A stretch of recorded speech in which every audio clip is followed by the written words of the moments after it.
Hey guys, Don here. Welcome to Podiatry Practice Mastery. I'm going to go over the $1,000,000 minute here. This is something I go over every day with the patients that I've seen that kind of help me get to the $1,000,000 mark. What I tend to do, and I've mentioned this before, and I would encourage this, is you take out your patient list every day. You print it out and you write on the side kind of what you do. I have a little format if you want to ask me about it. I can tell you it's pretty easy. I just track x-rays, track level visits, kind of what I offer for the high ticket. And then I try to always talk about what my MVP is, my most valuable patient. Now, this is kind of an odd day, but my MVP was this is a new patient, 76-year-old, that had an OCD in the talus. And I recommended Shockwave for this patient versus kind of like a surgical repair. So this is one that's going to most likely be getting Shockwave for this, and so I'm going to use focused only because it's the bone lesion, and it's kind of a non-surgical approach. But that's the MVP, and now I'm going to kind of go through the day. The first patient was this patient. You've probably heard about her before. She had a barracuda bite on her foot, and she has a big scar. So I am trying to do some scar work with the laser. And I was recently at the Shockwave conference. I haven't finished my masterclass after that, but using Shockwave as well can help with that scar modulation along with other scar things. There was another patient that came in for a very prominent metatarsal joint, and they had to have their orthotic. So one of these very prominent kind of plantar medial metatarsals, and I tried to make the original orthotic to work with it, but it was just hitting the wrong spot. I've heated it up twice, and it didn't work. This is like they sent a second pair, and now they're sending a third pair. So this is something I struggle with orthotics when they have these really big prominences. But thankfully, my lab will send another one. But it's more of a frustration for the patient, and frustration for me, frankly, because they're not really a very profitable visit when they come in. So that's where I think some people have used like a podorthist or an orthotist that kind of do all the orthotic work, just because they're kind of a time, and if you're looking for efficiency, right, it's not the most efficient use of the time. Another patient kind of came in, and she was seen just for one of these thickened distal second toenails, concerned if it's fungus or not. Has a slight little hammer toe, so it could be from friction causing the thickness or fungus. I took a nail sample. Once again, for nails, I don't call them nail biopsies because I'm not biopsying it. Usually biopsy would be for like a melanotic nail, where I'm actually really taking a piece of the nail. I just do a nail trimming, and then they see me back in 3 weeks. But in this specific case, I'm not going to see her back. So once again, my whole thing is reducing low-value patients and increasing high-value. So for her, really, I'm not going to see her back. Maybe if there was a fungus, I would have her come back in, but I'm trying to have these patients not come back in. So in this case, I will have my staff call her on the phone. Had a patient, this is a ophthalmologist that I'm treating. He's a 68-year-old gentleman, and he had 3 sessions of Shockwave for his Achilles, and he is 100% better. So he was a happy guy. We talked quite a bit, and so he is getting better and feeling better. Another patient that came in for sesamoid pain. So we got x-rays, did an ultrasound.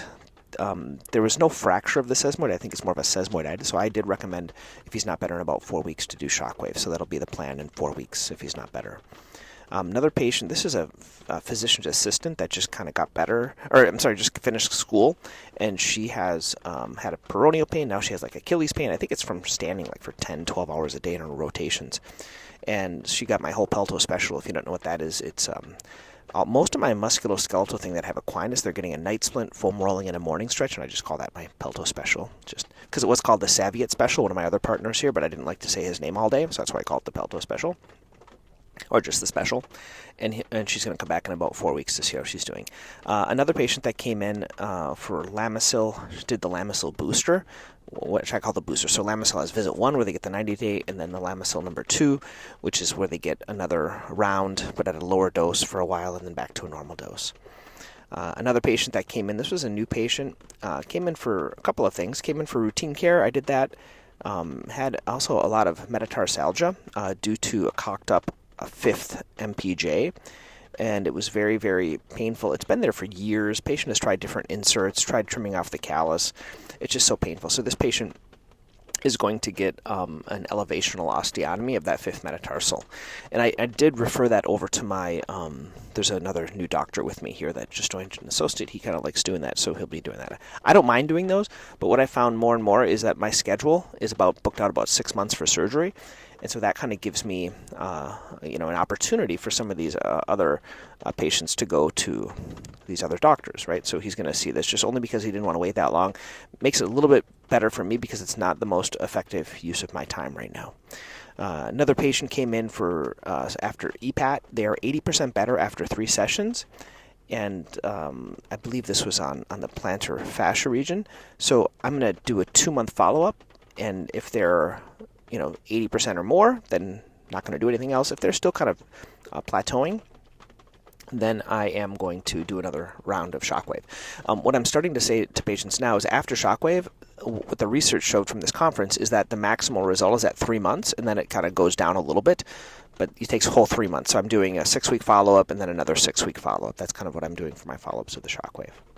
Another patient that came back in, a follow-up visit number 1, and they're doing much better. Now, this doesn't happen all that much for me, but this was a patient that had plantar fasciitis, did my visit number 1 stuff, which is foam rolling, morning stretch, night splint, and then meloxicam and stuff like that, new shoes, and he is so much better, he doesn't need to see me anymore. Happens very rarely, but occasionally it does happen.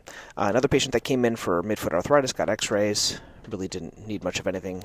Another patient that came in for a fracture follow-up. He had a comminuted fracture to the distal tip of the hallux. He's doing much better. So he had 1 fracture follow-up visit. So when I do fracture codes, I just do 1 follow-up, and this is the 1 follow-up. I'm going to see him back in 3 months for his routine care and also get another x-ray at that time. Another patient came in for Achilles number 1. So I kind of call this is kind of how I write him down just to make it easier. Achilles number 1, and then there would be the Achilles number 2. Number 1 is where they do the Pelto Special x-rays, and they're going to be back in 3 weeks to see how they're doing. A couple of patients that one had an IND, a 13-year-old, and another patient that had bilateral matrixectomies. Those were quick visits. Another patient that came in for orthotics to pick up the orthotics, and there was some thickness in the plantar fascia when I did the ultrasound. So I did an ultrasound, orthotic pickup, and then I'm going to see, usually most orthotics, I see them in 6 weeks. So I am going to see them in 6 weeks, and then at that time, if they're still in pain, I'm going to do Shockwave for that patient. Another new patient. That was when I told you about the osteochondral defect. That was my MVP patient. And then Lamisil number 2 patient. So I have Lamisil number 1 where they get, I think I told you that. So Lamisil number 2 is where they get the other prescription. Another patient that came in, this is kind of interesting. This probably happened, maybe it hasn't, but this is something I learned over time. Lamisil didn't respond at all. Then I transferred them to diflucan, 200 milligrams once a week for 6 months. And this patient totally cleared up. So she had really funky nails. Got a little bit better with the Lamisil, but not much, and then I put her on the diflucan, and she did much better. So I occasionally do that. There was another patient that came in. This patient had kind of like lower extremity edema, hemosiderin changes, skin changes. So this one I recommended Amerigel Blue, the lotion. Patients really like that. And and I also recommended compression, because I think it was the combination of the compression, stretching the skin, causing some itching. That was her main complaint, was all this swelling and itching. Another quick patient with a matrix follow-up. Another patient that had Raynaud's to the toes, because it's getting a little cold here in Massachusetts, and also some fissures to the heel. So for the fissures, I recommend Sleep and Heal. If you haven't heard of those, they're like socks with gel in them, and they work really well for our patients with fissures. So she got the Sleep and Heals, and she's going to keep her feet warm. I did see this patient with a mosaic wart. She had a big mosaic on the plantar foot. She's seen a number of people. I'm on Swift number 4. Gosh, I'm hoping it's going to work, but I'm going to see her back in 3 months. And then she asked, well, doc, what happens if it doesn't work? And I'm like, well, I guess we'll just keep going with the Swift. I think the Swift is really the best thing. And I got really high. I got up to 9 on the shocks, and meaning 9. I don't know if it's hertz or whatever it is. And then I did 6 in each location at 2 seconds. So I really, blasted it, and I did probably 7 or 8 spots, and she tolerated it well. But they're just really hard to go away. So if you guys have any other tips, let me know. But I'm on Swift number 4 here. They're doing a month apart, and then I'm going to do a 3-month follow-up. So if it's not getting better, maybe you guys can help me out with that. And then finally, this is another patient that didn't respond to Lamisil. I wanted to put her on diflucan. She's thinking about getting pregnant. So I said, well, if you're thinking about getting, if you're, stop and start to get pregnant, stop taking this medication. But she was concerned about the pregnancy, and I agree. I don't recommend them being on that. Anyway, that was the day. I am probably not going to record these for a few days now. I'm going to be going on a little vacation, but I'll try. I'm trying to work on this Shockwave one for you guys. When it's done, I'll post it. If you want my resources, go to the podcast yesterday, and there's a link to my Notion. Like all the Shockwave resources are there. I just haven't done a little audio on it yet. Okay, have a good day.